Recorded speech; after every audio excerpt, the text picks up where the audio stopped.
Awards can be a weird thing. They're individual to a point.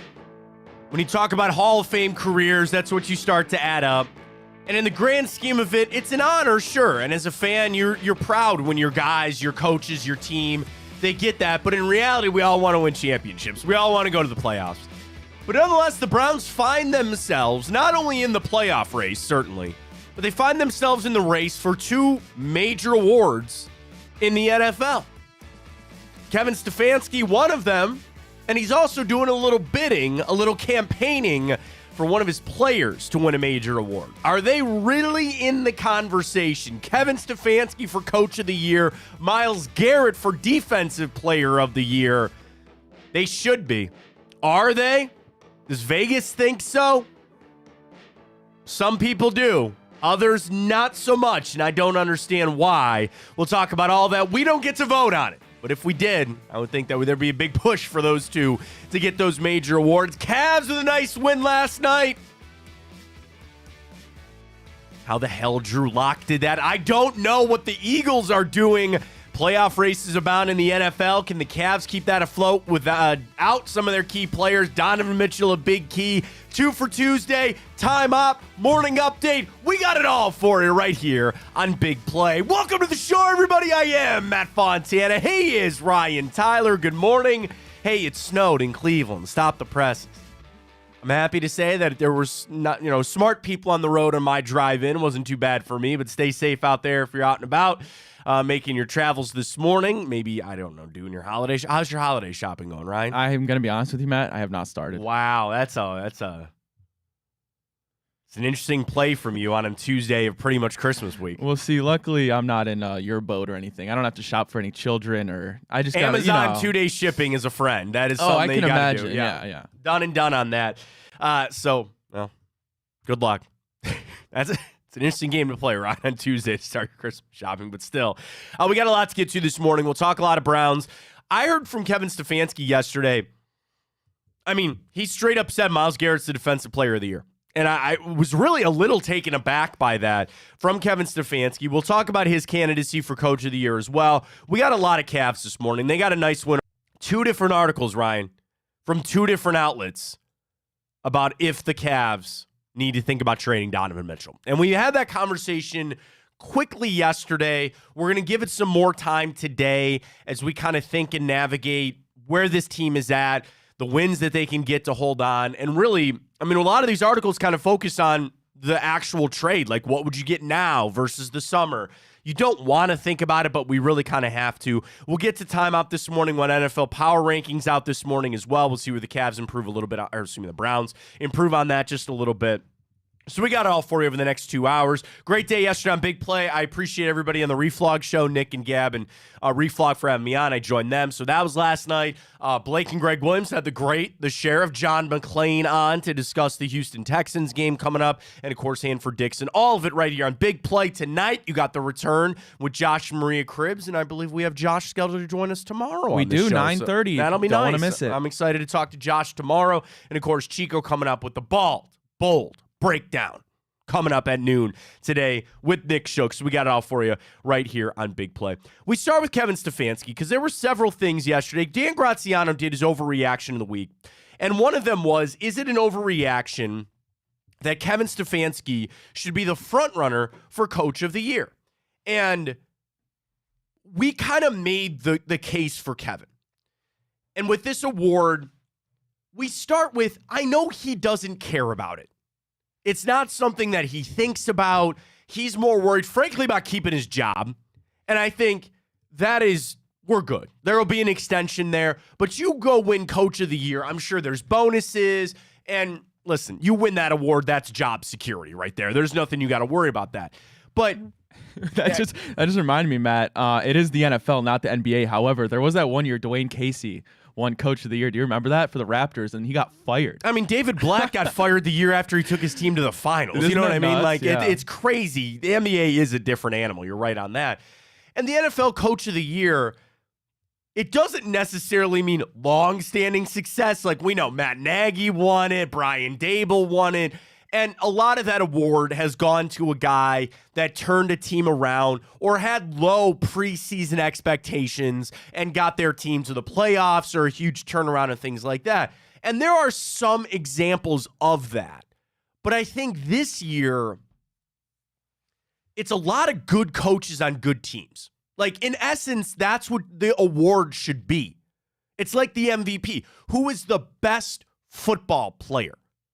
This award of Coach of the Year should go to the best coach.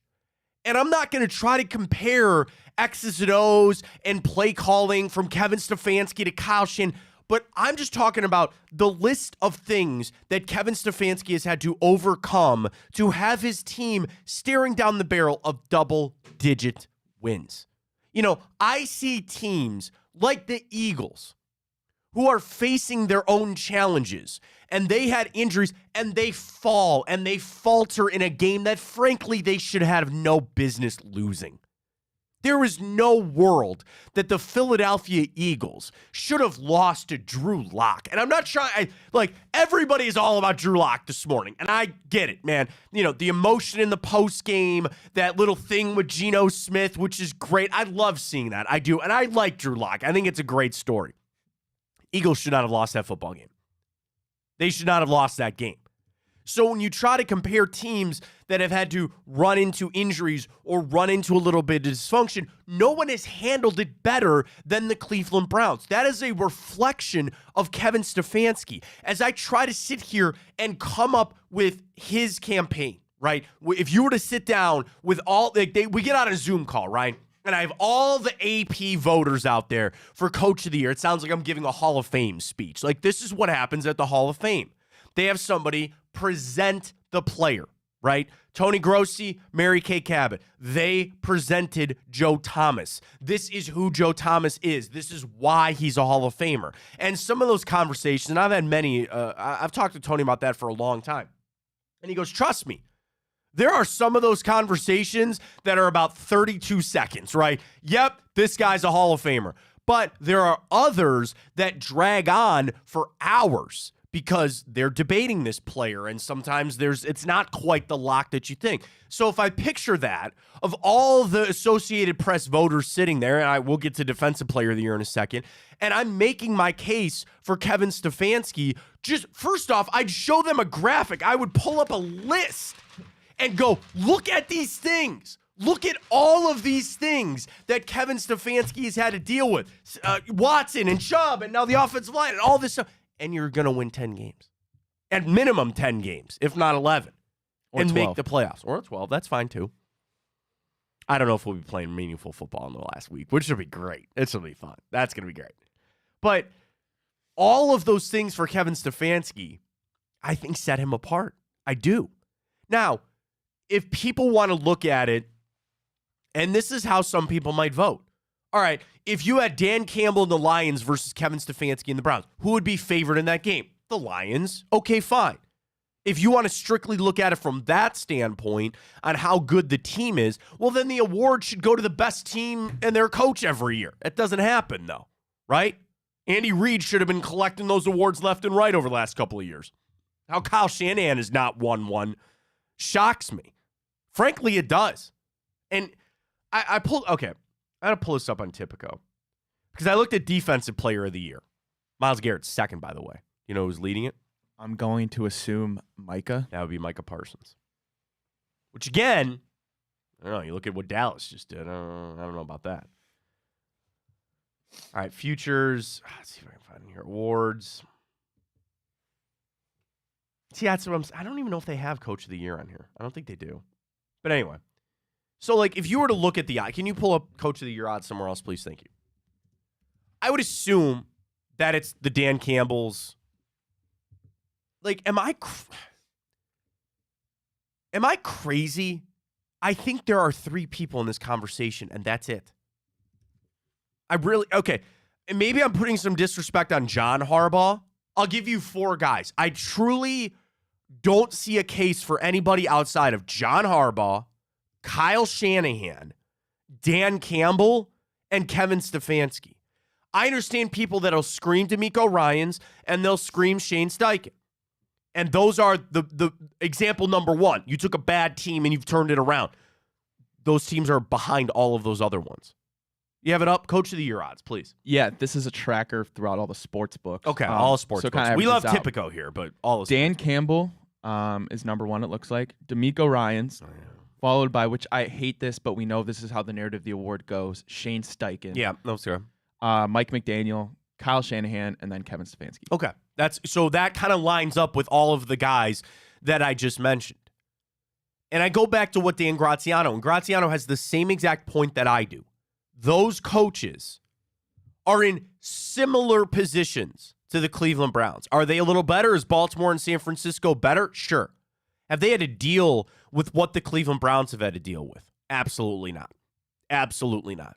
And you talk about Stefanski also being the play caller and doing what he's doing with Joe Flacco. I could make that case right. You want to talk about coaching from just a schematic X's and O's standpoint. Look what Kevin Stefanski has done with 37-year-old, 38-year-old Joe Flacco.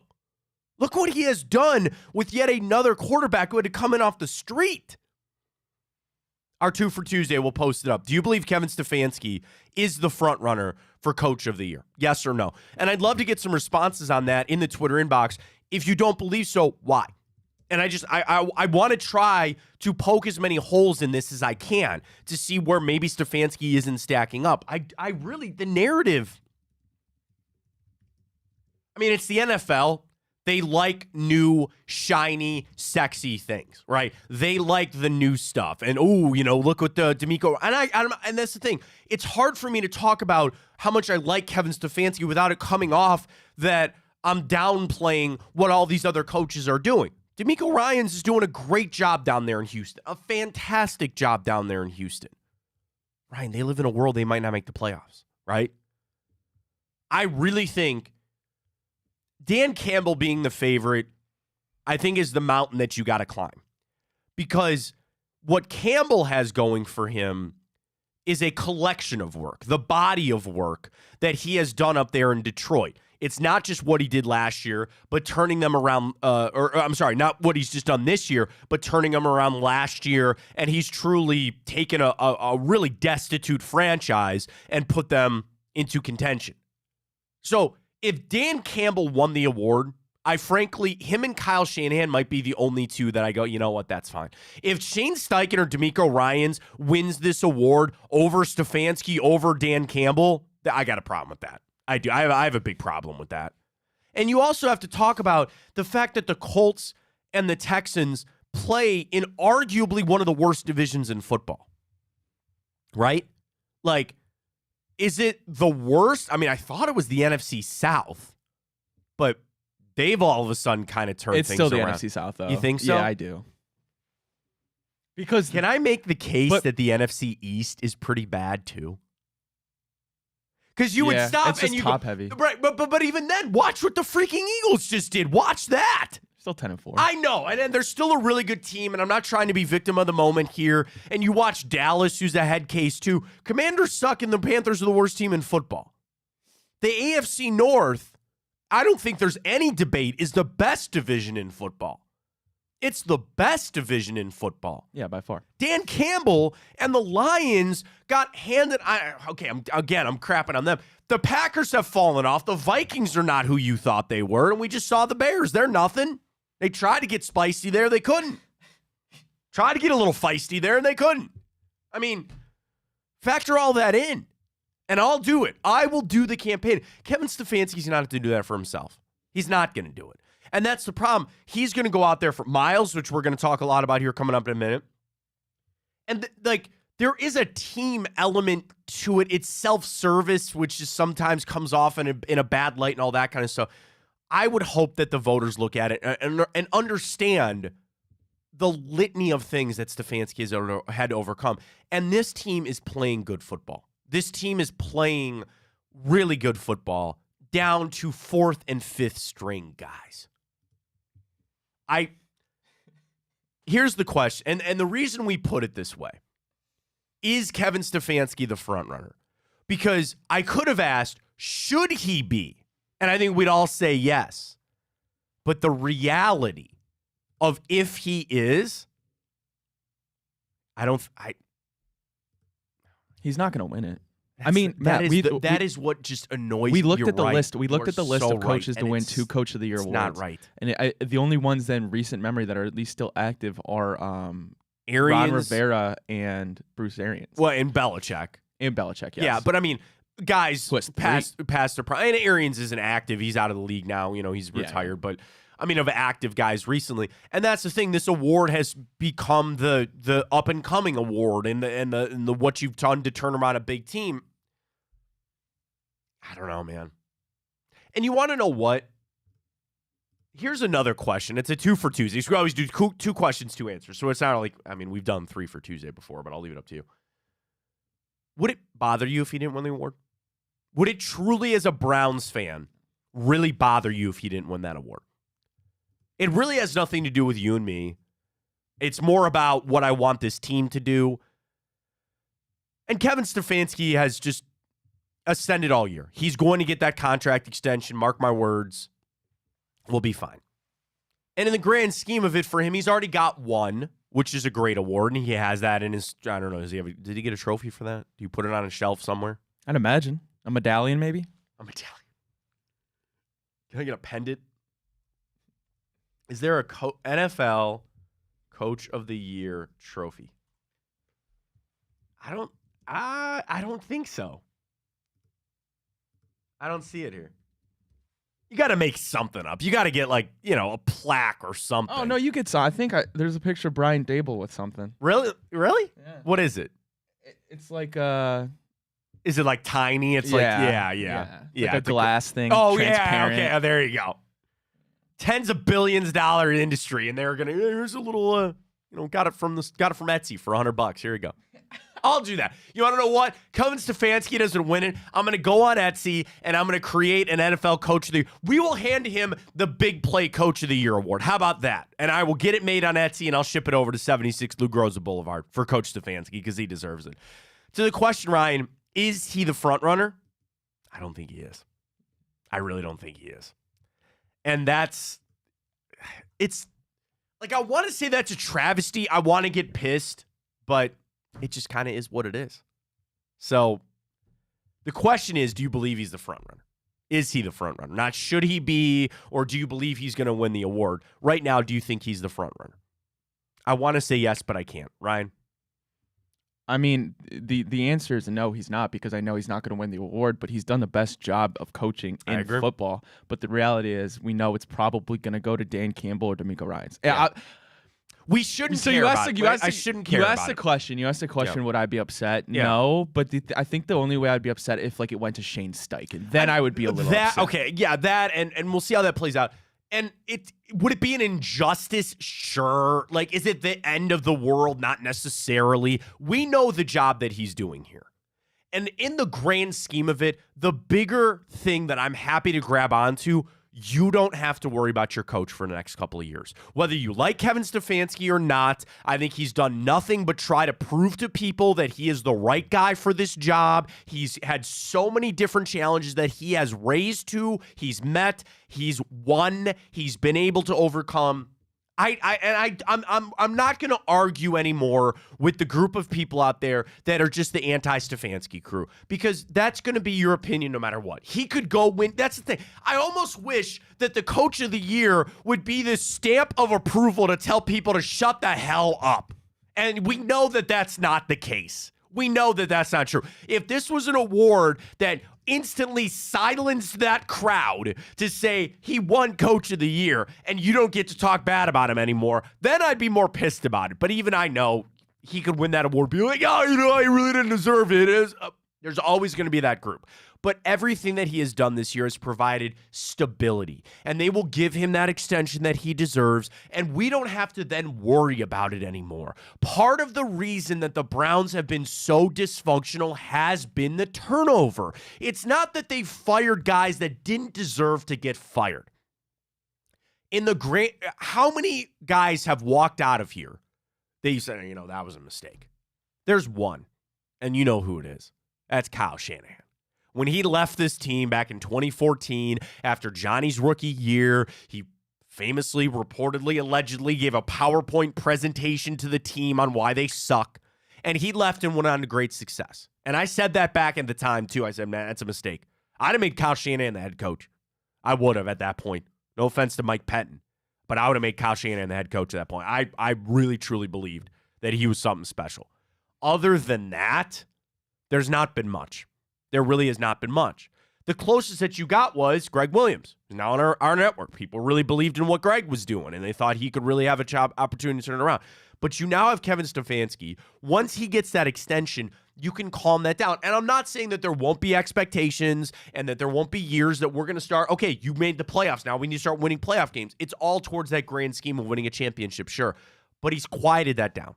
I don't need an award for that. And in fact, the reward for him and the Browns fans, you don't have to worry about it. We got our coach. We have our coach. Like it or not, we have our head coach. I don't need some award for that. So I guess in the grand scheme, I shouldn't care that much. 2 for Tuesday, first one up. Do you believe that Kevin Stefanski is the front runner for the NFL Coach of the Year? Vote on that. And our second one, because we put our bracket out, which is your favorite holiday movie, you can vote at Matt Fontana Show. And I got the tweet. Is Die Hard a Christmas movie? I've asked this question a lot over my career. We're in a new spot, new outlet, new fans maybe. Is Die Hard a Christmas movie? I used to say no, which obviously is tipping my hand on how I vote here. And I've come around from this standpoint. There are Christmas elements to the movie. Ho, ho, ho, now I have a machine gun. There's references to Santa. Like, it's an action movie. There's a great meme out there. It's somebody standing at their vent, and they say, don't forget to put a loaded Beretta, a Twinkie, and a pack of cigarettes in your air vents for John McClane. Don't do that, please. That's not safe. Don't put a gun in your air vent. But it's funny because everybody's like, oh, put your cookies and milk out for Santa. And don't forget to put your cigarettes, your gun, and your Twinkies in the air vent for John McClane as he climbs around the Nakatomi building. Die Hard is a great movie. Would you agree with that, Ryan? Do you think Die Hard is a fantastic movie? Yeah, it is, for sure. I don't know, Matt. I would almost argue that it is a Christmas movie. I think it is a Christmas movie. Oh, now, I thought you just said it wasn't. No, I used to believe that it wasn't. I used to believe that it wasn't. Cool. Okay, and I've come around on it mostly because there are Christmas-themed elements in it. Yes. Now, the issue is, and certainly we know Bruce Willis, unfortunately, battling a lot of serious health issues. He came out and he even admitted he didn't think it was Christmas movie. And I stopped it when he said it. I go, Bruce, what are you doing? You're costing yourself money. The best thing that you can ever do as an actor or as a musician is get into the holiday lexicon. You know how much money Will Ferrell probably makes off Elf every year? Jim Carrey just raking the cash in from The Grinch. Don't even get me started on Mariah Carey. I hate that song. I hate that damn song. I do too. I hate it. But she just millions of dollars. So I would think that Bruce Willis, you want Die Hard to be in the Christmas lexicon. You want it to be there. I flipped. I do think it's a Christmas movie. You and I are on the same page there. It's going to cause a debate. I can already tell. I mean, I'd love to hear people say no. I just instantly say there are Christmas elements to it. And it stands kind of in its own section of action Christmas movies. Like, I'm sure that there's some B-level direct-to-TV movie where Santa Claus becomes a vigilante and he's got to go out and save people or something like that. You know what I mean? Like, I'm sure there's action holiday movies out there. The two that I think of are Die Hard. Lethal Weapon's a Christmas movie. The first Lethal Weapon. And I will die on the hill that Lethal Weapon, the first one, it's one of the best cop buddy movies ever. Ever. I love Lethal Weapon. It's a great movie. I've never seen it. What? I should keep a running list. We have to at this point. Of movies that I put down that you have to see. Like, it's been at least 100 by now. It's a few. You're young. You have plenty of time. You need to watch Lethal Weapon. Lethal Weapon is a great flick. Is that the one with Danny Glover? Danny Glover. You have Gary Busey as the bad guy, which is What is that dude up to nowadays? I don't know. I think he kind of went off the reservation a little bit. Gary Busey makes me think of Lethal Weapon, Predator 2, which, again, I could defend if I really wanted to, and Black Sheep with Chris Farley. I don't know why. I'm sure he's done other things. I don't know. Gary Busey filmography. What else do we got? And, of course, Mel Gibson in Lethal Weapon, too. Let's not forget him, too. Also a guy that from time to time has... You know, Gary Busey was nominated for an Academy Award. Did you know that? For what role? Holly story. He played Buddy Holly. Oh, in the Buddy Holly story, sorry. He's nominated for the Best Academy Award for the Best Actor. Eye of the Tiger, Lethal Weapon. Oh, God, how could I forget? Point Break. Okay, that's probably the best. By the way, 2 guys at Edgewater this morning surfing. Are you nuts? Are you nuts? I drive by Edgewater every morning to get here to the studio, and I see from time to time somebody out there surfing. There were 2 people out there surfing. 2. Are you nuts? Catch a wave. I guess. Is somebody out there to watch them? That was my first thing. Like, what happens if they get swept away or something? Is somebody out there lifeguarding for 2 people surfing on December 19th in Cleveland? What are we doing? It's crazy. All right, 3 movies. Point Break, Lethal Weapon, Predator 2. Black Sheep, he was a minor role, but it is what it is. How do we get on this? Oh, sorry, talking about Lethal Weapon. Watch Lethal Weapon. It's a great flick. Vote on it. Do you think Die Hard is a Christmas movie? Obviously, both Brian and I say yes.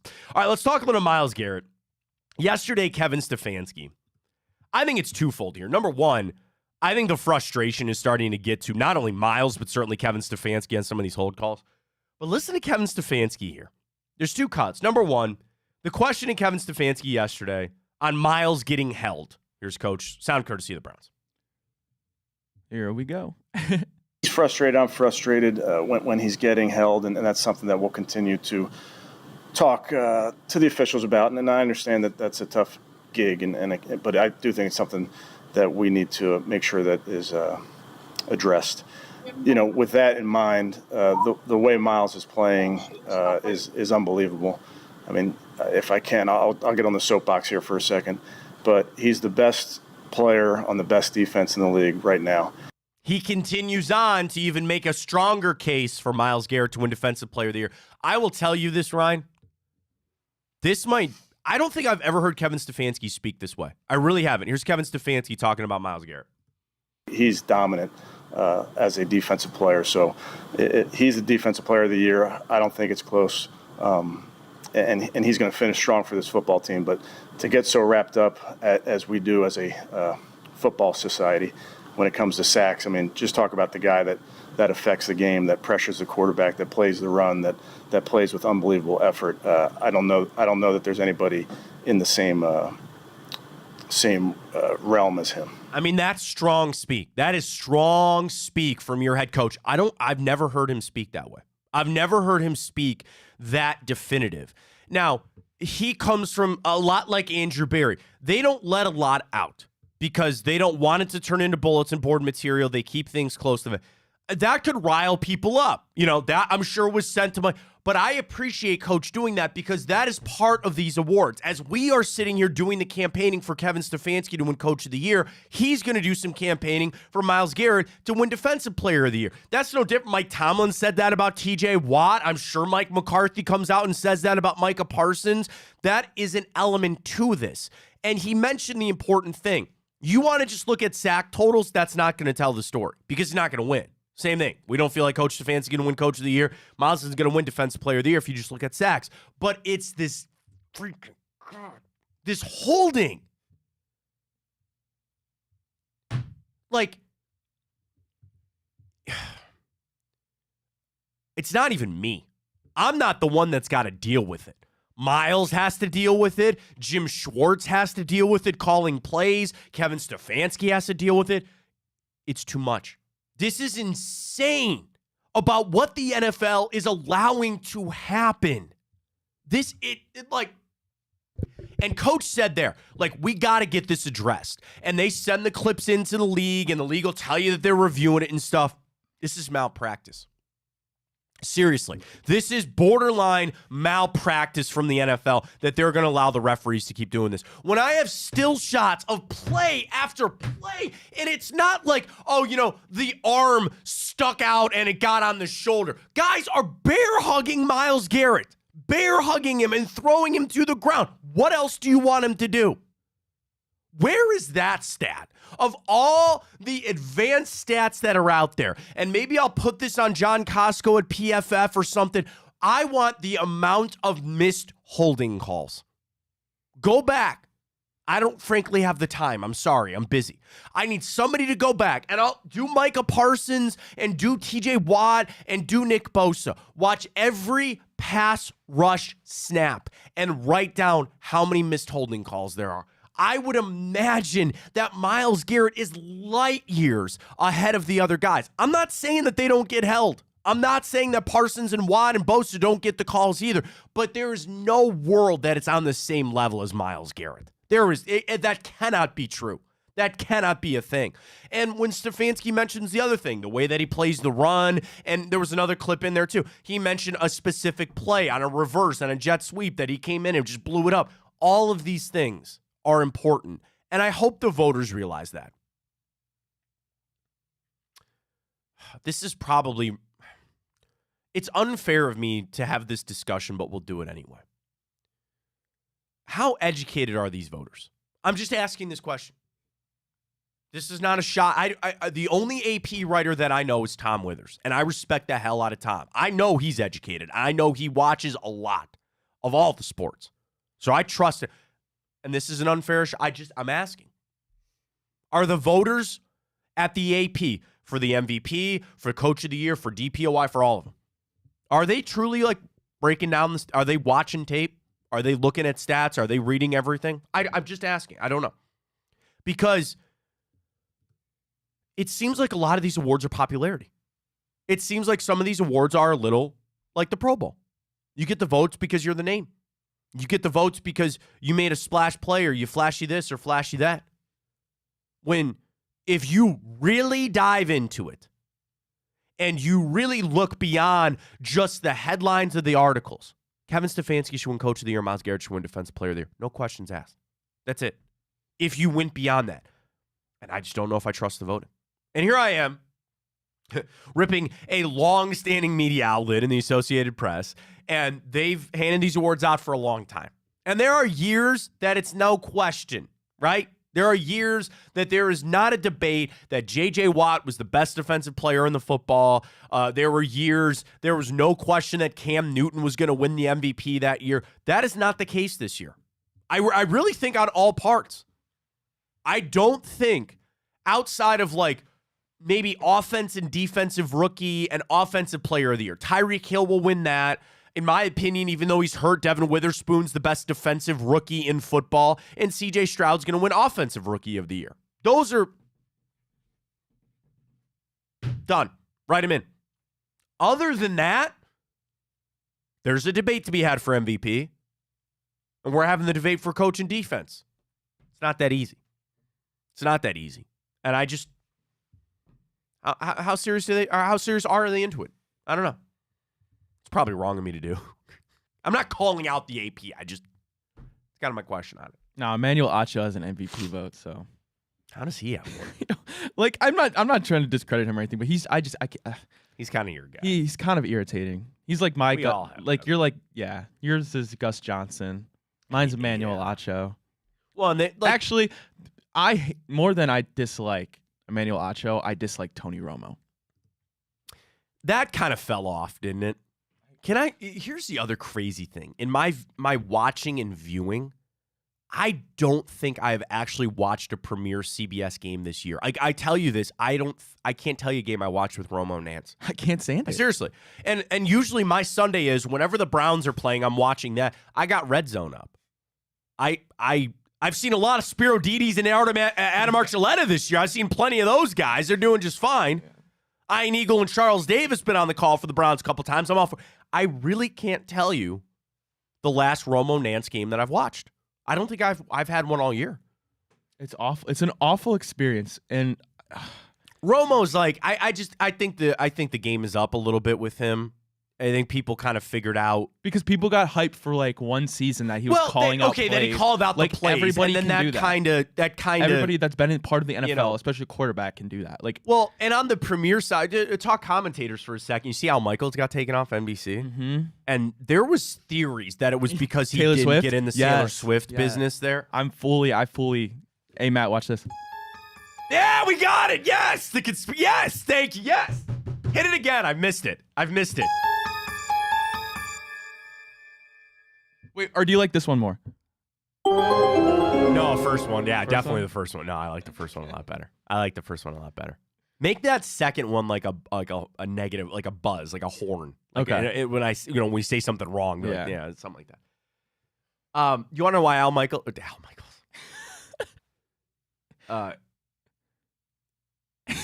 Wait, I completely lost my train of thought. Taylor Swift. No, Taylor Swift. But who were we talking about before that? Yeah, you're right. Al Michaels, right? Yeah. Is that why does his name feel so? Yeah, wait. Why did it feel like I don't know it why. just wasn't right? I said it, and then I was like, "That's not right," and it is. It's weird. It is Al Michaels, right? Yeah. Okay, now you're googling it to make sure because I put the down. Something you're like so sure about. I feel like J.R. Smith. I always bring up J.R. in the finals game where you ever believe that you're so right in reality you were so wrong. Yeah, Al Michaels just seems weird. Do you know why he got taken off the broadcast, man? Yeah. He's done. It's over, man. He's kind of a snooze fest. But he's missing plays. He's messing names up. And trust me, you're being critical of a guy that is a legend doing that. His time has passed. It really has. Like, he's not sharp anymore. He just doesn't have it. And he's an older guy. I get it. Kirk Herbstreit, though, man. Kirk is primo. Like, I really think he's the best. And I like Troy Aikman. I'm in a small minority that I really like Chris Collinsworth, too. I know a lot of people don't. For money going, here's a great 2 for Tuesday, man. Buck and Aikman or Tirico and Collinsworth? Because I love Mike Tirico. I think Tirico. I do too. Like, here's my. I think Aikman's a little better than Collinsworth. I think Tirico is almost a little better than Joe Buck. And Joe Buck's good. He will always have a conflicted thing here in Cleveland because of the World Series and the Cubs and all that kind of stuff. I get it. But, yeah, Al Michaels just lost his fastball. Yeah. He just doesn't have it anymore. No, Troy Aikman and Joe Buck are my favorite. He had a weird game last night, Aikman. He kept laughing at stuff. I think they told him, like, he needs to be a little more personable and, like, kind of make some jokes a little bit more. And they all have different styles. I think Herbie is the best because he combos what Collinsworth and what Aikman are best at. They can design and describe the plays in an energetic way. They make it easy for you, but then they're fun and they are able to, you know what I mean? Like, that's why I think Herbie's the best. And I think he's got a good gig going. I love him doing the college games, and then you get him, on Thursday Night Football with Amazon Prime, which is great. But okay, how do we start? Al Michaels, Taylor Swift. Well, that's how we started. I don't think he's. I think he's off the comments. Oh, we were talking about it. AP voting. Emmanuel Acho's your guy, and the annoying part of it there. Yeah, I'd love to know everybody has that one guy. You want to do a bracket on it, and I felt like it was a negative bracket of like the one media analyst. But it's great debate. You can't say us. That just annoys you to no end. Yeah, it's a great debate. I think. I mean, everybody's got one. Stephen A's a popular guy, so he's always going to be there. Skip Bayless. Bet he regrets leaving ESPN. Not good. I get it. Yeah, I mean, there's all those guys. Can I tell you that I'm starting to sour a little on Dan Orlovsky? Did I tell you why? No, Did really? I like why? Dan. I do too. He runs his Twitter like one of these rise and grind guys. Yes, I saw your tweet. It's annoying, and it's like we all have that one person on social media that you might have gone to high school with, and they just are always putting like motivational things, you know what I mean? Like, this roadblock was put in my way for a reason, man, or I'll be better for it. And it's the rise and grind stuff. Just, I don't know why it annoys me. So like Orlovsky runs his Twitter that way, and I'm sure there's some people that use it in a motivating way. I don't. And I don't know, man. And I like Orlovsky as an analyst. I think he does a great job talking about the game and breaking it down. I think I maybe just need to unfollow him on Twitter. Do you want another hot take too? Yeah, please. Pat McAfee shows little running the gambit. I haven't really watched it very much. I don't watch it. I will tell you this, and this isn't a shot at them or at all. I don't watch it. I follow him because he breaks news. But some of the things that he does are just gimmicky and a little hokey. You know what I mean? And again, you could get into the sports business side of things about their TV numbers and people want them off College Game Day and all that other kind of stuff. I'll tell you this, and I've learned this in my short time in this career, is that you only have a finite amount of time to do this. People will eventually get sick of you. and they'll get sick of your crap. And it's not to say you can't do it, but it's like you just got to keep reinventing yourself. You've got to find different ways to do things. And they have a base, and trust me, they make a lot more money than I do. This isn't me like being vengeful or spiteful. I'm happy for them. They do a great job. And in the world of the media, people always get into this too, right? Like, oh, that show really, they're kicking your ass, man, or people are watching more SportsCenter than. As long as they're coming to the outlet, as long as they are coming to the medium of wanting to talk sports, that is never in a world a bad thing. That's never in a world a bad thing for what we do. But there are plenty of people out there that just jump the shark a little bit for all of us. All right, our Twitter questions are up. Vote at Matt Fontana Show right there. 2 for Tuesday. Number 1, do you believe Kevin Stefanski is the front runner for Coach of the Year? And is Die Hard a Christmas movie? Vote on that. We come back. We got a lot of Cavs to talk about. You want to just get into the Cavs? It's already 41. Let's do it. All right, let me tell you about Tipico for a second, folks. Use that code BIGPLAY100 when you sign up, and you can get right on Tipico. Here I am on the app. We got some basketball games tonight. Cavs with a nice cover last night. There you go on that. Never betting on Jared Allen again. No, that was a rough go for him. How about tonight? Suns, Trailblazers, Celtics, Warriors. Parlay for them to just win is boosted to 103. So you get even money on the Suns, who I think are... Here, I got it here for you. The Suns are a 7.5-point favorite at Portland. Boston is a 5.5-point favorite over the Warriors. You parlay that on Tipico right now, I'll put $5 on that. What are the odds for that? Plus 103. Wow. Boosted. It's minus 105. They boosted it to plus money for you. I put that wager in right now. I love the boost. I think that's what separates Tipico. I really do. They have great boosts. We got college football tonight, Ryan. UT San Antonio and Marshall. Whoa. The Roadrunners, if I'm not mistaken, for UT, right? UT San Antonio, or is that UTSA? Was Marshall the Herd? The Herd, the Thundering Herd. Best Marshall player in history. Go, quick. I couldn't tell you a single player. Randy Moss. Randy Moss. There you go. I think Chad Pennington went there, too. I'd be lying if I said I knew who that was. I think, you don't know who Chad Pennington is? No. Former Jets quarterback? No. He did play at Marshall. 2 points for Matt. UT San Antonio, 12-point favorite. How about this? Bigger in Texas, a boost to plus 900. Both teams to score 30 or more points in this game. Plus 900. Booster there. Tipico. Use that code BIGPLAY100 when you sign up, and you'll be able to get $100 in bonus bets. Here's what you do. You download the app if you don't have it already. Deposit and bet $25, and you get that $100 in bonus bets when you use that code BIGPLAY100 when you sign up with our friends at Tipico. Cavs covered last night. Nice win over the Hawks. Dicey. You had to get to over. I keep saying the Hawks. The Houston Rockets. That's who they beat last night. I had to watch Dylan Brooks on that court. He's still such like a jerk. You know Donovan can't stand him. Yeah. No, he hates Punch him. to the groin the last time. And Donovan was supremely motivated for that game last night. The ultimate question is this sustainable? You know, Cavs had to go to the overtime with the Rockets, and they're a similar team to us. But you had 37 from Mitchell last night. You're not going to get that every week or every game. The positive is you had all 5-year starters in double digits. You had a career game from Cavaliers legend Sam Merrill. Thank you very much, Sam, off the bench with 19 career high. And I start this morning on ESPN from Kevin Pelton.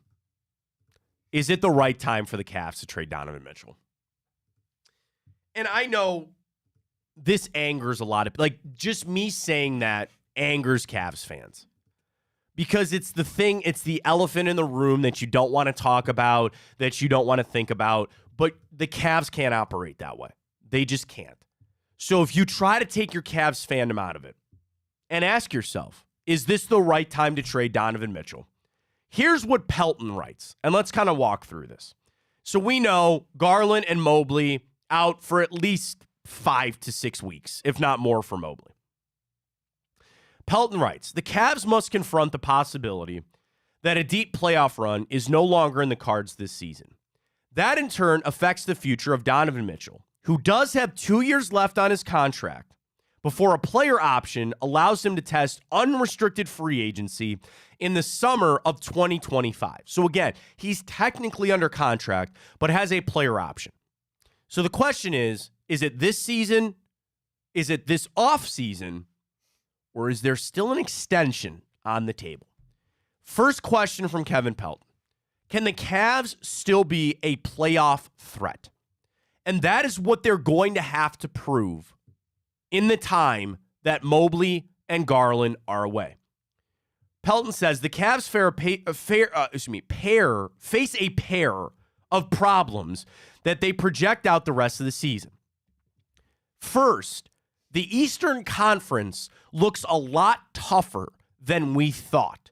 You had Orlando somehow coming out of nowhere, and you have some teams that are playing above expectations. So that makes things a lot harder. And secondly, even when healthy, the Cavs were not all that good.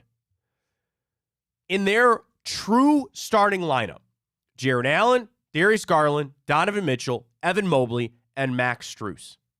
Did you know that with that lineup in 11 games, Ryan, they were only 6-5 with a 2-point differential? That's not good enough. So that's the issue with it. Even when your team was at full strength, you were barely above 500. So now you look at a chance of missing two of those guys. He writes, according to ESPN's BPI projections, I know people don't really like the FPI and the BPI and all that kind of stuff, they are most likely heading to the play-in tournament. They only have a 37% chance to get a top 6 seed. Wow, that's sobering. In a year where we expected top 4, that I talked myself in the preseason of this team facing the Celtics and maybe taking, all that, 37% chance. 37% chance that you're not in the play-in tournament. Point number 2 from Kevin Pelton. Can the Cavs reasonably keep Donovan Mitchell next season? So again, he writes, in an era where star players typically sign extensions rather than hitting free agency, Cavs keeping Mitchell without one next summer extension would be unorthodox. Basically, he won't go into a lame duck season, right? He can opt out, get out of here after next year, and that's a tough thing to go. The only guys that didn't do that, over the past 2 free agencies, there have just been 3 players who became unrestricted free agents within 2 years of an All-Star appearance. Bradley Beal, James Harden, and Kyrie Irving. So the whole point is, when you make an all-NBA team, you sign an extension. It is rare that you become Donovan Mitchell and you don't sign an extension with the team that you're on. And he doesn't have one right now. And Pelton goes back to talk about teams of way years past that signed guys like, Kawhi Leonard when he showed up with the Raptors, Golden State when Kevin Durant showed up. And those are, 6-7 years ago at this point now, which seems crazy. The thing is, and then the final thing for Pelton, let's do this quick. The market for Donovan Mitchell. Will it actually be better in the summer? And Pelton writes, the strongest case for patience by the Cavaliers would be the possibility of getting a similar trade in the summer. So that's where, if you go to the Cavs right now, if you went to Kobe Altman and said, the deal that you would get offered this February will still be good come June, you would have just hold on to him. Why wouldn't you, right? The question is the challenge. Pelton says, putting together a blockbuster trade mid-season can be more challenging because teams have to have room on their roster to add all the players they acquire. Cavs could work around that trade. They have a couple of players on non-guaranteed contracts. They have a couple expiring contracts. And frankly, Mitchell has a modest salary this year of $33 million. But he says that's still enough money that it's hard for a team to create that cap space in season. So that even leans more towards them holding off and keeping him through. At this point,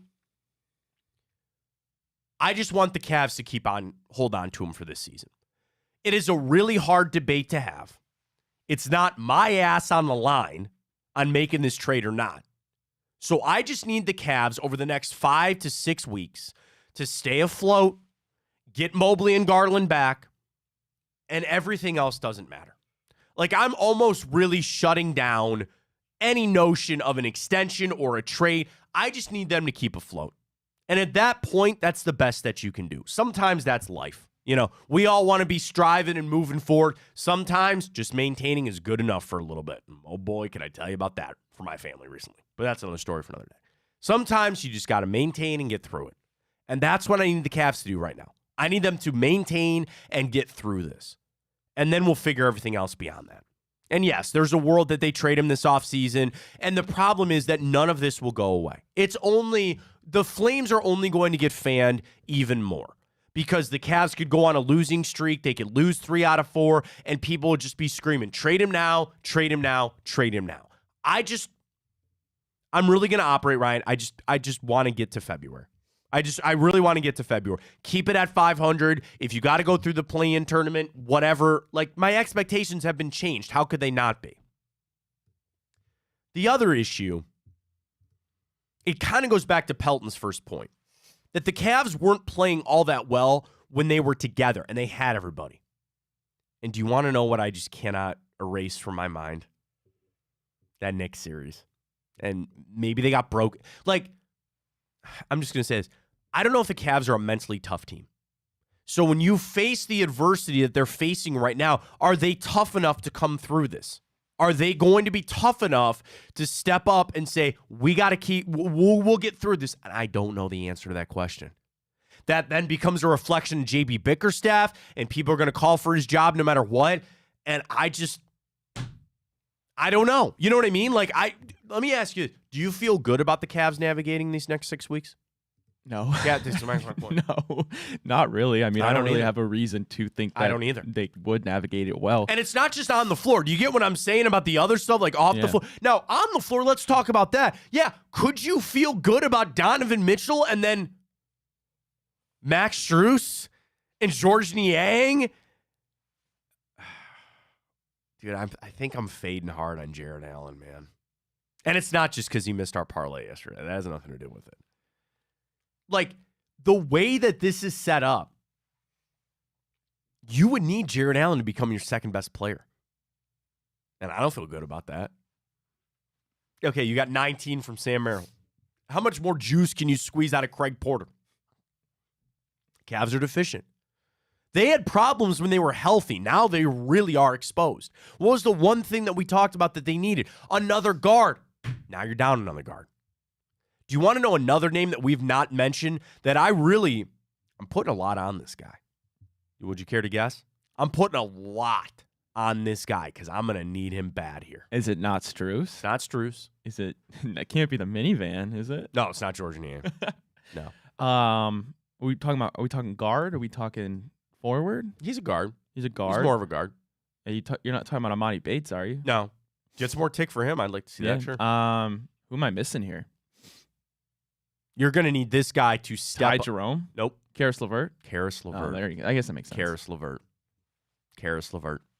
And I think he's usually going to be pretty good for your 12 to 14 off the bench. I'm going to need a lot more from Karis LeVert. That is me coming from a guy that I'm a really big Karis LeVert fan. I think I love him on this team. I do. For the role that he plays, for the bench guy, the number one guy, I love it. But now, I might need him to become our second best player. And I know he's battling an injury, and I think he's still on a minutes restriction. I saw that a little bit last night, coming off his injury, and he's still got to navigate that, and I hope he will. But in a week or two, when that minute restriction comes off, Karis LeVert, man.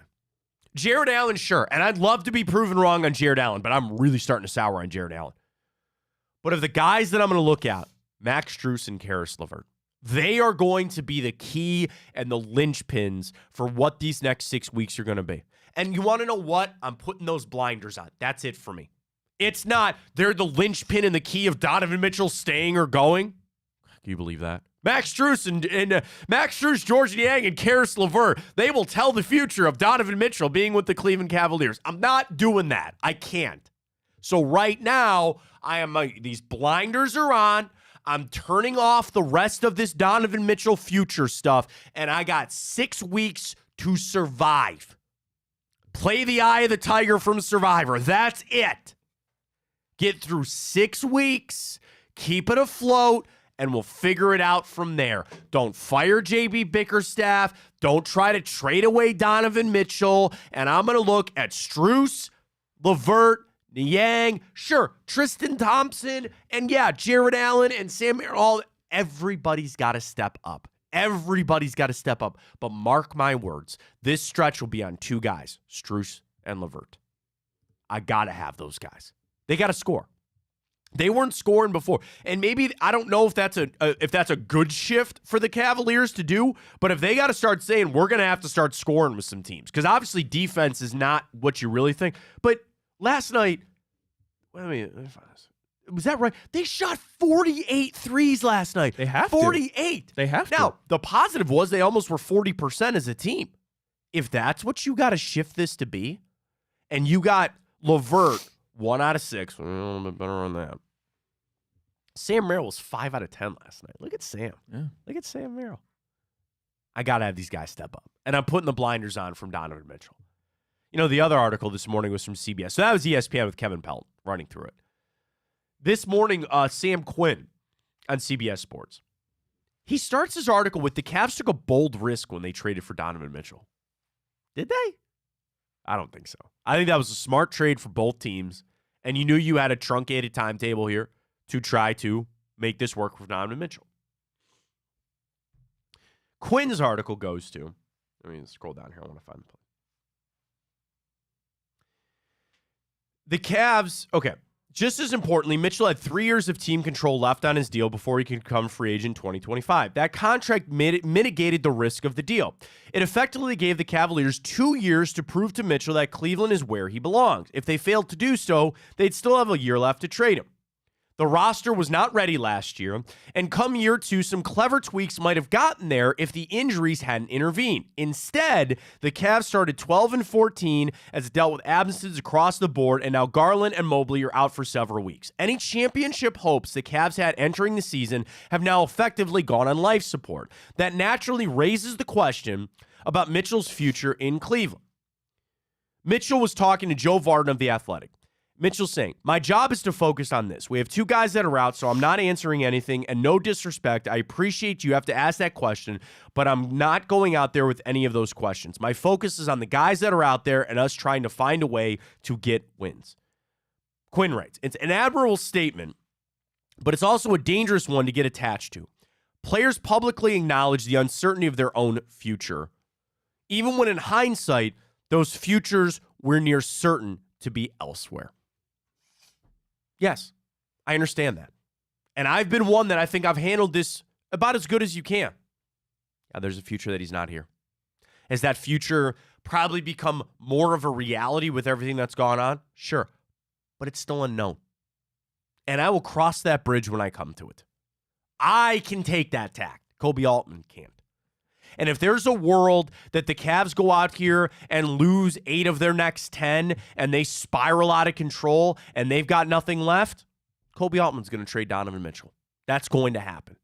But let's see how it plays out first. And I'm just going to put all of my eggs in every basket of every night the Cavs play. I'm going to be neurotic. And I'm going to watch them, and I'm going to know that they're going to lose some games that they probably shouldn't. And they're going to fall to some bad teams possibly. And I just maybe hope that there's some games that they show up for, right? And they somehow take down teams. The thing is, you got to recalibrate the expectations. And once you do that, you'll be better off. You'll be better off. Am I fanning scared? I guess. But I just look at this Cavs team and say, got to make some chicken salad out of some chicken blank. And that's exactly where we're at. All right, let's get to the morning update. That is not certainly chicken blank. We'll get to that. Across the league, a lot to get to, a lot of stories. Ryan's got all of them coming up. Then we'll dive back into the Browns coming up. I've got NFL power rankings from ESPN. I've got NBA stuff to dive into as well. Hour 2 upon us. Big play, Fontana Show. Stay with us.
All right, let's get to it. The morning update. It was funny.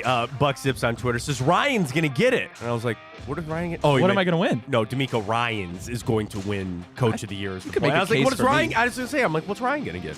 I don't win anything, Engineer of the Year. Engineer of the Year. I needed that. Thank you. You get that award. I needed that. Thank You you. can have that. You get the big play engineer of the award. Because are you the only one here? What do they call Bohm? He's an engineer too. We're the two producers.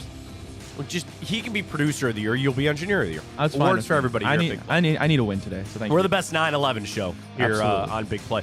Let's get to the morning update. Ryan's got the stories. Hour 2 upon us. Take it away, Ryan. Well, Matt, something Browns fans have heard ad nauseum this season is, of course, day to day. And that's all Joel Bitonio is right now. He had a lower back injury. Stefanski said, I don't know. It's more than that. I know that's painful, try to go, but felt like he couldn't. And an already decimated offensive line, the last thing the Browns need would be to lose all-pro guard Joel Bitonio. Yeah, and the scary thing is, like, you heard him say it locked up on him. And he went through pregame. That's when he injured it. He tried to play. I don't know. Backs can be a weird thing. Like, and he's an older guy. It's just scary. And especially with the offensive line being as decimated as they are, I'm operating like Joel Bitonio's not going to play this weekend.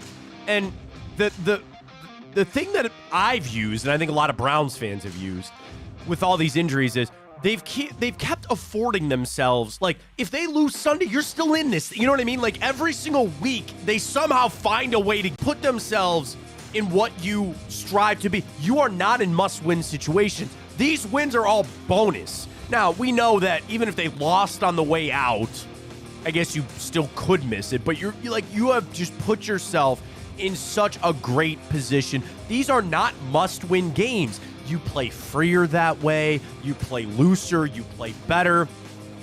And you can approach these injuries with the right tact. Like, if you got to miss Sunday for Joel Bitonio for him to come back for the final 2 games, then you're going to do that. And you put yourself in that good position of where the Browns are at. I mean, it's across the league right now. You have guys that are, missing, and you hope they return to the playoffs. You hope Grant Delpit could come back. Darius Slay, last night we were talking about him with the Eagles. He got his knee scoped. They hope he can come back for the playoffs. You make these decisions with the bigger picture in mind. Browns have put themselves in that position. I'm nervous about that. I really am. Hopefully, a couple days in the cold tub, little sauna action, get that back worked out. I went to my chiropractor yesterday, man. Shout out to Tessa LaRue. She's the best. Bro. You go to chiropractor? No, I've never been. You've never been? I should, though. My back's in shambles. You will get out of there, and you're gonna feel it. It's like sore, but once it kind of loosens up a little bit. Some people say that. Some people say that, like, chiropractors aren't, like, good for you. I heard that, but then other people like it's good for you. Other people like it's not. I don't know. So I don't know. It loosens me up, dude. I got like holding the kids all day too. Like it just wrecks my back. Feels so good. So hopefully Joel is getting the good work that he needs. They can loosen that back up and hopefully he'll improve. But I'm gonna call me when he's ready to play, and that's not a negative light at all. I hope he gets healthy. I hope it all goes well. But I'm just gonna assume that he might not play this weekend. But we'll see. Cavaliers got a much-needed win against a Rockets team. Thanks to unlikely hero Sam Merrill, who dropped a career high. The Cavaliers improved to 15-12. They are now 6th in the East. However, we know it's going to be a long stretch, likely 6 weeks until we even get one of them back. Maybe longer than that. I think it'll be longer than that. But the Cavs are going to be hurting for quite a while, and we talked about earlier, we're going to need some people to step up. Wins are wins. And I'm not saying the Rockets are a bad team. On the Cavs villain list, Fred VanVleet always just seems to always seems to stick it I to remember us. going back to Wichita State when he was there. He was there with like Sam Baker, it was like Clanthony Edwards or whatever his name was, and just he's always kind of been that guy. And dude, Fred VanVleet is a fantastic story. An undrafted guy. He signed a max deal. Like, I'd love him on our team, trust me. But going back to Toronto for so long, and I don't know why, Fred VanVleet always has something for the Cavs. The other thing about that game last night, who the hell is that Sengun guy, and why could we not cover him? It had nothing for him. Dylan Brooks is still kind of a jackwagon, like whatever. And I know the Rockets are like a semi-feisty team, like they're 13-11. I'm happy the Cavs got that win. And in reality, it was kind of a fun game to watch. Like, it was back and forth, the majority of it. Dude, that third quarter, 42-39 was that scoring in that third quarter, which is incredible. And I was nervous, because Sengun, he got that shot off, and it almost went down at the end of regulation. But when we hit overtime, I saw the Cavs on the defensive side of things. I was talking about the Cavs where I said maybe we need to just start outscoring teams.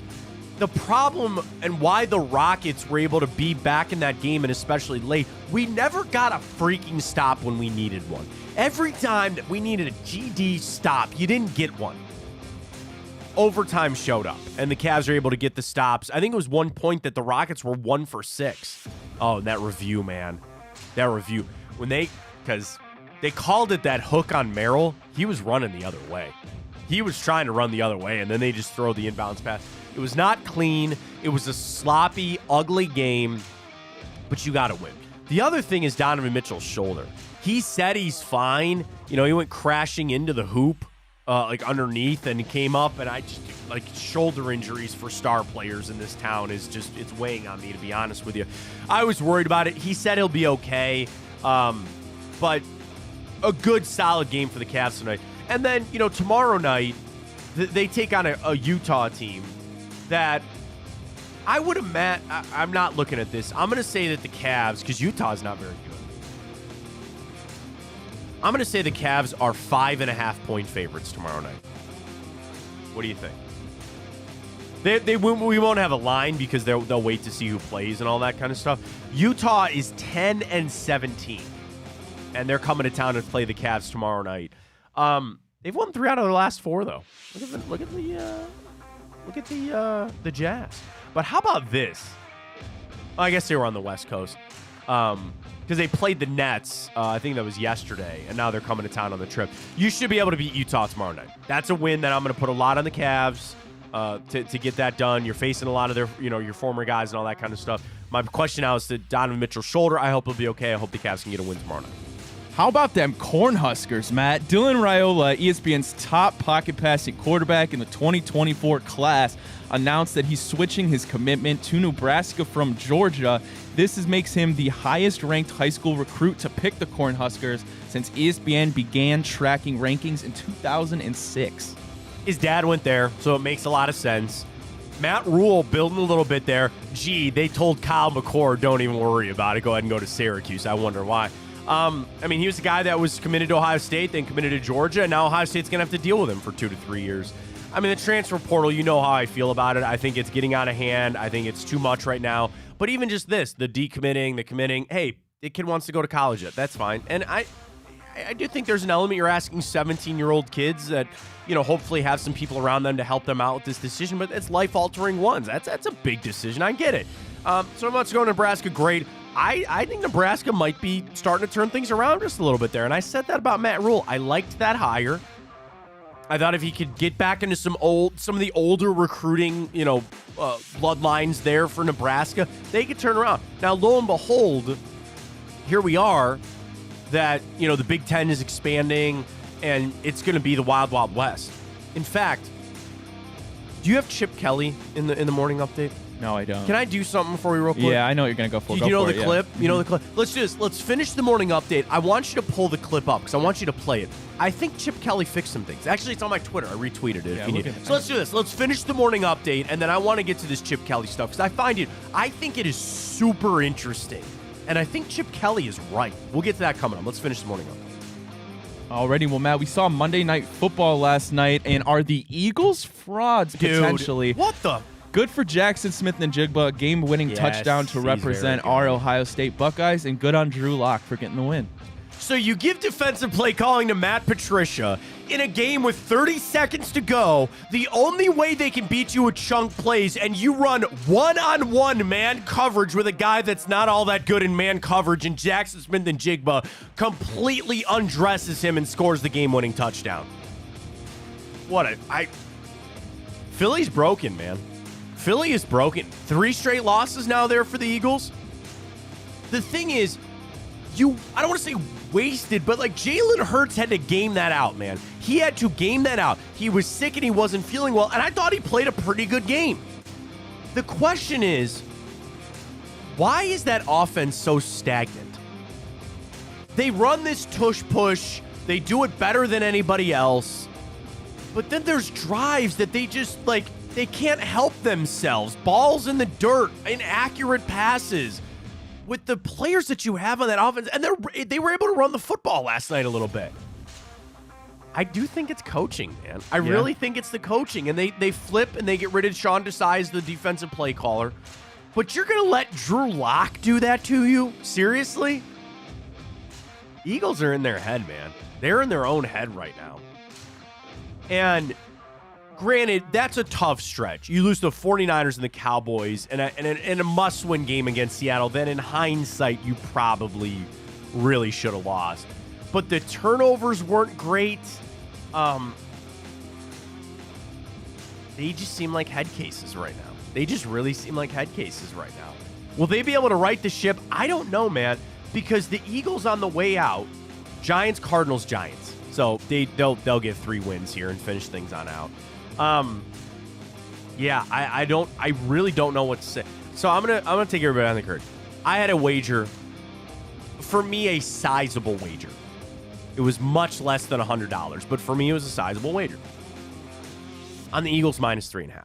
And I looked at it right before the final drive, right? And I could have cashed it out and won $10. And I didn't. And do you want to know why? I told myself, if I lose to Drew Lock going on a 92-yard drive, then I deserve to lose it. And oh boy, did I. Good for Drew Lock. Good for the I said this tweet about Pete Carroll because I said I think that might be a sneaky opening there. All of a sudden is Pete Carroll.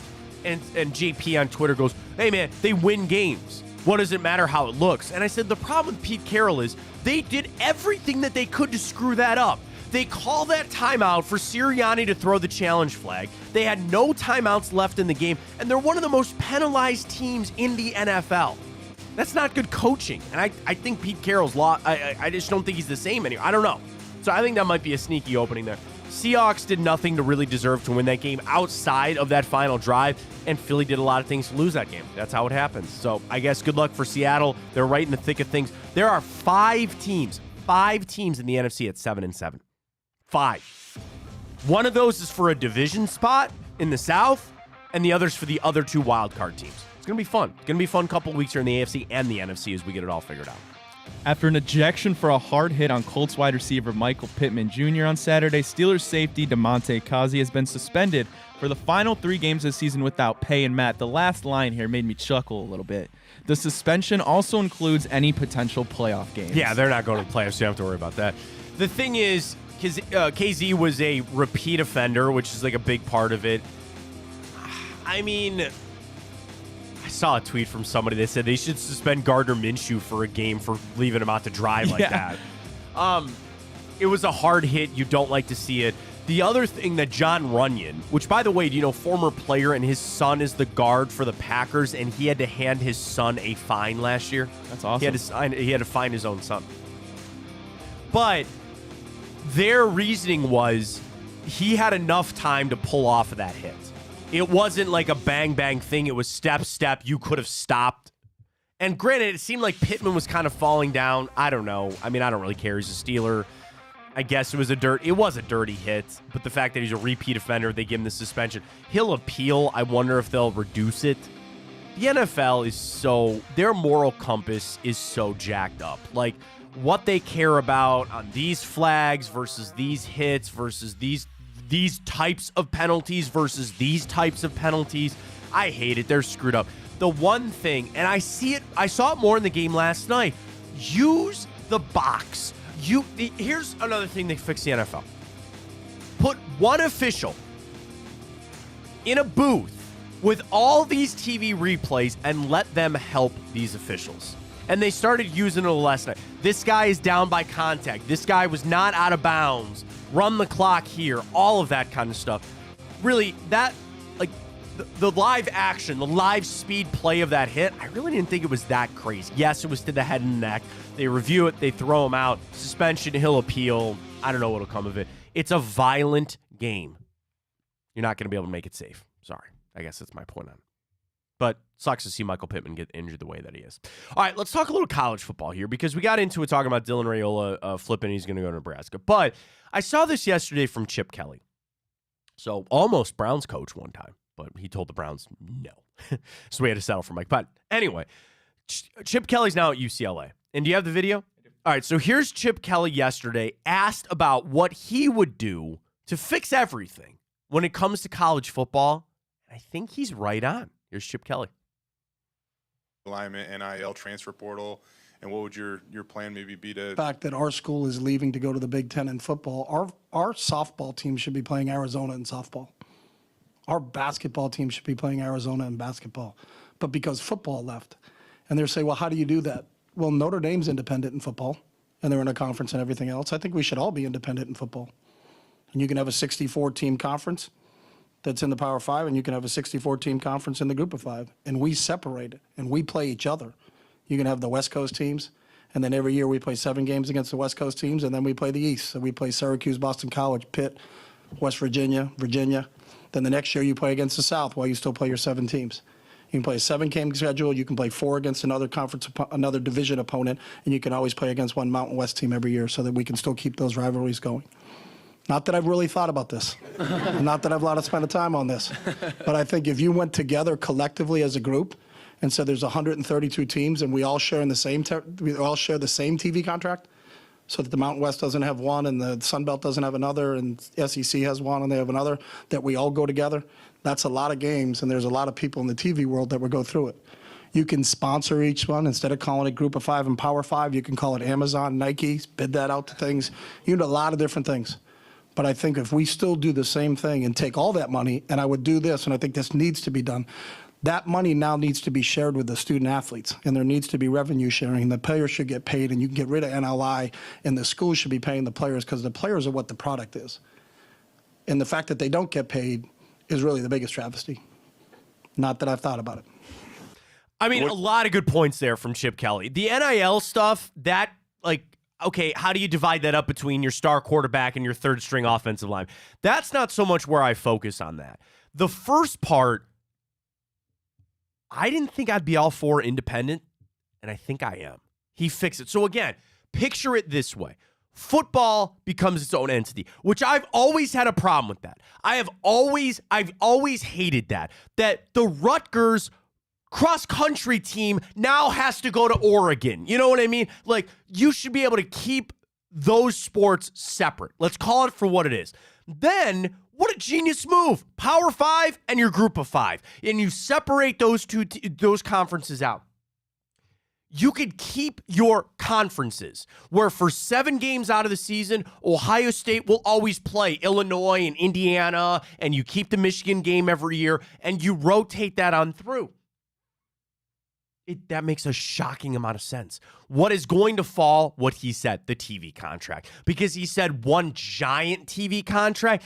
There is in no world that NBC and CBS and ESPN and Fox will ever get in the same boat. That's just not going to happen. And Amazon Prime and all these other sponsorable things, they like the conferences because they can get their piece of the conference. But every conference has, like, the SEC is not just on CBS anymore. They're now with ESPN, right? So everybody's a little bit different.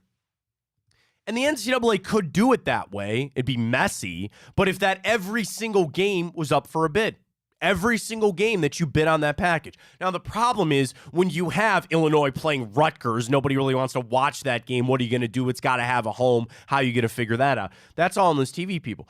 But it will make more money, because you'll have better games. In a 12-game college season, if you roll with the Chip Kelly model, which I also like his regional breakdown of that, you have 12 games. In this new model, Ryan, you would have 5 or 6 games that actually mattered instead of 1 or 2 or 3 for most of these teams. Now, the SEC might be sitting there saying, dude, we every week it's a grind, or every week that it's really tough. I think that's a way to fix it. I really do. Do you want to know the worst part of all of that? It'll never happen. There's no world that that's ever going to happen. The NCAA likes to keep their holier-than-now ideas that this is all about the student athletes and the sanctity of some of these rivalries and all that kind of stuff. Call it for what it is. Separate football. Make it what Chip Kelly said. You got 64 teams in one group. You got 64 teams in the second group. And I'll even tell you this. It's not that we won't ever take a playoff team out of that group of 64. You get your up-and-come, I personally think Cincinnati would be in the power group, but still, your UCFs, your Coastal Carolina, they deserve to make it with your new 12-team playoff. Sure, we'll throw them a bone from time to time, but it'll figure everything else out. The issue with that is, how do you handle conference championships? Are there still conferences? Are there still how do you sometimes maybe rank this? And the teams probably wouldn't like that because that's more competitive games. And they don't like that. Ohio State, Alabama, some of these big teams, they like it where a 12-game schedule, there's really only 3 big games for them to play, and they can just beat the hell out of 9 other teams and put themselves in the picture of the college football playoff every year. They don't like it, but it made a lot of sense to me. And at the end of all of it, I guess maybe this is the holdout that the NCAA will do it, money. They will make so much more money if they did that, because that's going to be higher ratings, it'll be higher viewed games, and you can charge more for that. I'd love that to happen, but I don't think it will. What is the future of college football, Ryan, you think? This where it's just 2 or 3 big, giant conferences and you deal with it from that? I hope not, because it's not fun, especially for me. No, it's not. No, it's not. And Chip Kelly's right. We so quickly forget about the other schools that have to deal with this. And there's money being lost by the universities. Because, again, you have travel expenses that got to go with this. I guess there could be more. I don't know. But I also think the NCAA has no control over this, right? These schools are the ones making these decisions. Oregon and Washington made the decision to leave. They did. The Big Ten, as a group of schools, said, yeah, come on over. The NCAA has no power anymore. Think about that statement. The NCAA has no power anymore about what happens to these schools. It's been taken away. All they do is sit there and hand out sanctions and make sure that everybody's following the rules. They need to take control back and say, this is what we are going to do. The issue is they still have to have school compliance. They still have to have the schools vote on this kind of stuff. And they really need to sit down and come up with a plan. First step was the 12-team playoff. That's fine. That's done. That's in. What they need to do is go to some summit or sit down somewhere in a conference hall for a week and bring in all the minds that you can and say, everybody come with an idea. No idea is a bad idea. Everybody come, we're going to brainstorm this, and we're then going to select a group of 10 people, administrators, NCAA people, TV people, the money people. We're going to sit down and we're going to figure this the hell out, because this is not sustainable. I don't know much of anything. I have a financial person because I don't know finances. I can tell you, and I see it a mile away. This is not sustainable. This is not. And I would bet that Oregon and Washington, they won't be in the Big Ten in 5 years. I'd bet that. I would feel pretty good in saying that in 5 years, they'll be back out to another conference somewhere else. Or we get this massive overhaul that I really think is what the NCAA needs to do. This is not sustainable. And if somebody like me can be sitting here and realizing that, how are the people running the NCAA not figuring this out? It is not sustainable. They cannot keep doing this. For right now, yeah, they'll figure it out, right? The next year is going to be a free-for-all. It's going to be insane. And yeah, I get to sit down and say, I get to watch Ohio State play Washington, Oregon, and all this stuff. But if that's the ultimate goal, there's easier ways to go about it. Is it not? There are easier ways to go about it. Frankly, by just calling it for what it is. Football needs to be separate. And I'll tell you that, Ryan, I did not believe that. For the longest time, I believed that Die Hard was not a Christmas movie. I have flipped around on that. And I believe that football shouldn't be separate from the NCAA. And I sit here today and say, it's time. It is time that you pull all of these teams out. I'll tell you what, you want to even do one better? Go to the teams and ask them where they want to be. You want to be in the Power 5 or Group of 5? Because that's the other facade that they keep up, right? Are these schools that think that they're a part of it and they're really not. And I'm not trying to take away opportunities from the Group of 5 schools. your Akrons, your Kent State, your Toledos. They got to go play those big teams, big schools to get some money, right? But again, back to that revenue sharing, maybe the NCAA can kick them a little bit more. Maybe you have what it should be, a group of 5 championship. Create another division. Why not? You have teams that play on an FCS level that are D1 and everything else. They're D1 basketball and all that, but they're FCS level. Create that. Let's call it for what it is. Let's do it. And then that would even be more money because then you'd have more people ready to go for that. Football has become an uncontrolled monster in college, and there's no way for them to tame it. There's no way for them to fix this. I like Chip Kelly's idea. Call it for what it is. Group them out. You have your Power 5 group.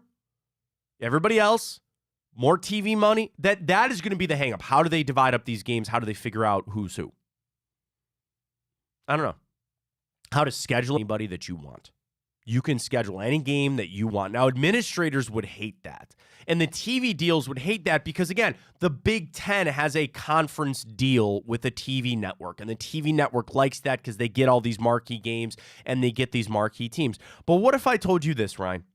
That this was going to start in 2026. And I know Gene Smith is retiring, but just because he's the AD, I'll use Gene Smith.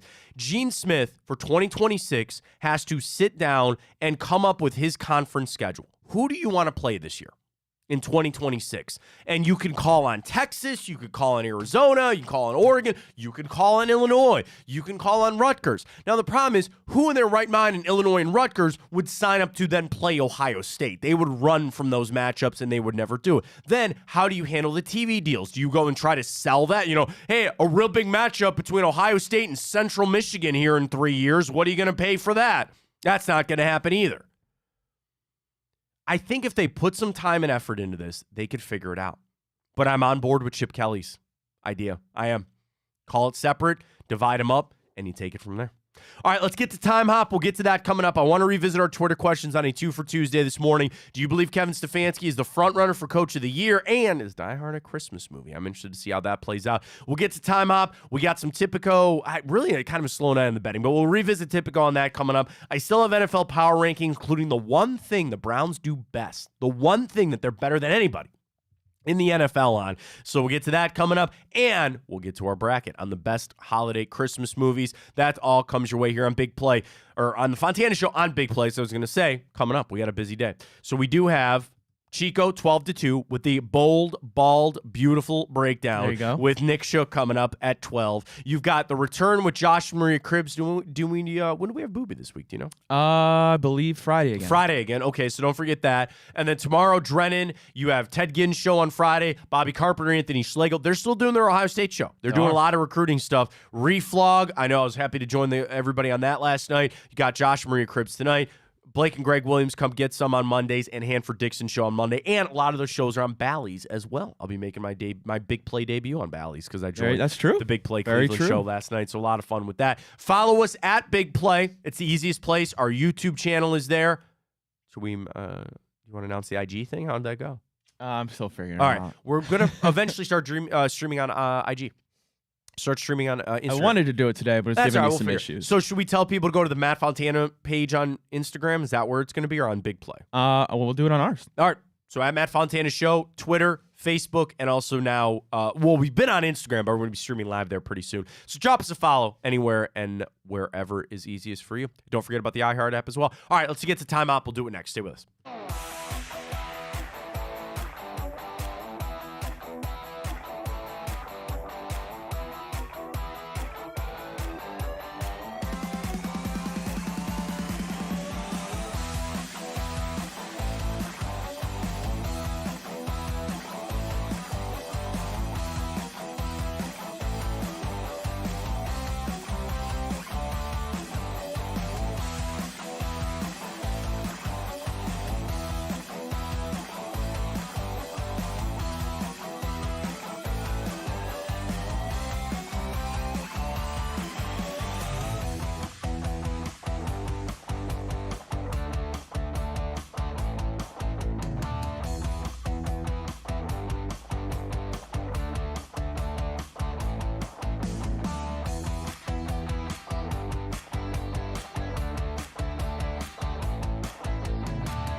All right, let's jump in a little bit of time up here on the 19th of December. If you're new to the show, first off, welcome. We appreciate you spending a couple minutes of your morning with us, and we do this on Time Hop. And I love doing Time Hop because we go back this day in history, tell you what happened, and if you here's the thing. If you ever just say one thing to somebody in the afternoon, you're at work, you're at the water cooler, you're grabbing your afternoon coffee, you say, hey, did you know this happened? Then our job is complete, Ryan. That's my favorite thing. I love factoids. I love giving people a little bit of ammo for the day. So here it is, Time Up, this day, 2021. The Cavs unfortunately dealt with a COVID outbreak and were feared to not have the 8-player minimum for their game against the Atlanta Hawks. That game would eventually be postponed. I read it this morning too, like COVID numbers are back on the rise. It's the world that we live in. It'll never go away. And, the vaccines help people. I think natural immunity helps people too. The crazy thing is it became, and this is one of the biggest issues with our world that we face today, is it just gets so polarized and people are just like one side or the other. And it's just got to be this way or it's got to be that way. But don't deal with it anymore. I mean, we do it, keep safe out there, all that kind of stuff. But the leagues tried to do their best to go through that 2020 season, even in 2021, and they said, you're going to have to deal with it. But now, nobody misses games due to COVID. Right? When's the last time you've heard of a player testing positive for COVID? No. And for all we know, we have COVID right now. You never know. You never know. You might. It's just something we live with. This day, 2020, Trey Sermon goes into Ohio State history. He has 331 rushing yards as Ohio State beat Northwestern 22-10 in the Big Ten championship game. That would be a single game Ohio State record. Think about that. You know what I mean? With Zeke, Eddie George, Archie Griffin, Maurice Clarett, all of the star guys. It's Trey Sermon who holds the single game Ohio State rushing record that he did this day, 2020, in the Big Ten championship game. You want a little box score trivia there on that game? That was, okay, so 2020 Northwestern, you said? Yep. Sure. All right, Justin Fields, 2 interceptions in that game. Okay. Trey Sermon, actually the only 2 offensive touchdowns for Ohio State came in that game. Julian Fleming was your leading receiver in that game. I wouldn't even, there's no way to ever guess the Northwestern guys. Peyton Ramsey was their starting quarterback. He intercepted him twice in that game. Justin Hilliard and Josh Proctor got your interceptions in that game for Ohio State. So they got the win this day, 2020, to win the Big Ten and go to the playoffs. This day, 1990, Bo Jackson was named a reserve for the Pro Bowl, becoming the first player ever elected to an all-star game in 2 different sports. Deion was probably close. I think he could have been an all-star in I think Deion is still the only player to play in both a World Series and the Super Bowl. I believe that. Yeah, I mean, there was a time that he was playing during the week for the Braves and then play. I mean, that's the thing about Bo. He would go back and forth on a season, I think, but Deion was doing it both at the same time. I mean, absolutely incredible. This day, 1948, the Cleveland Browns finished an undefeated season by beating the Bills 49-7 in the AAFC Championship. This day, 1917, the NHL opened for their first season ever. Congratulations to them. Very happy birthday to the NHL. This day, 1871, Albert Jones filed the patent for corrugated paperboard, which is now commonly known as cardboard. Oh, I was going to say that. Cardboard, yeah. He patented cardboard this day. Could you ever imagine if I would have told Mr. Albert Jones over 100 years ago, more like 150 years ago, there's this little company named Amazon, and they'd use cardboard more than any company in the world. How much do they? It's got to be. It's nuts. Oh, it's disgusting to think about. It's insane. We recycle the Fontana household, but I'll get a lot of Amazon boxes there from them. So cardboard patent this day, 1871. This day, 1777, George Washington settled his troops at Valley Forge for their winter encampment, of course, which would be awful and terrible. I'm pretty sure it was horrible. I love Reflog's video of Flacco crossing the Delaware with all the Browns players on that. It's pretty cool. That guy. Shout out George. You know Shane Gillis is the. Oh yeah, he's my favorite comedian. Yeah. He's got that George Washington bit. It's hilarious. Where he's like, nobody would. He goes, the British are sitting on the other side of the Delaware, like, dude, it's icy and 32 degrees. Nobody's gonna cross this river in a rowboat today. And George Washington's like, yeah, watch me, buddy. Get after it. Good job, George. Very happy birthday goes out to the Hall of Famer Kevin McHale, Winston Garland, former NBA player, and Darius's dad celebrating a birthday today. Hall of Famer Warren Sapp. Russell the Muscle Branyan. Russell Branyan celebrating a birthday today. Former Cavalier Mo Williams, former Brown John Johnson III, the late great Reggie White, and of course, Jake Gyllenhaal.